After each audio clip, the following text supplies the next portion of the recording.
അപ്പോൾ ഞാൻ കുറച്ച് കോട്ടൺ സാരിയുടെ വീഡിയോയാണ്, അതിനകത്തൊരു കുറച്ച് പീസസ് ഉണ്ട്, അതാണ് ഇന്നത്തെ വീഡിയോയിൽ നമ്മൾ ഉൾപ്പെടുത്തിയിരിക്കുന്നത്. കോട്ടൺ ആണ്, ഉടുക്കാൻ നല്ല കംഫർട്ടബിൾ ആയിട്ടുള്ള മെറ്റീരിയൽ. അതിനകത്ത് സാരി നമ്പർ 2 ബ്ലൗസും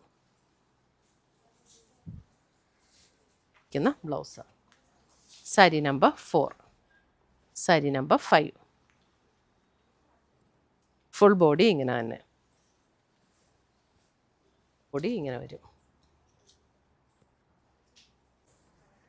മെറൂൺ ബ്ലൗസ് ഇട്ടാലും നല്ലതായിരിക്കും കേട്ടോ ഇതിന്.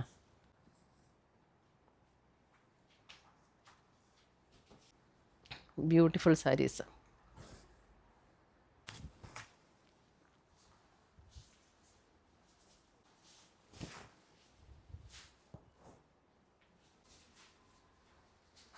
ഇങ്ങനെയാണ് സാരി വരുന്നത്. ബ്ലൗസ് വരുമ്പോൾ സെയിം തന്നെ 1380.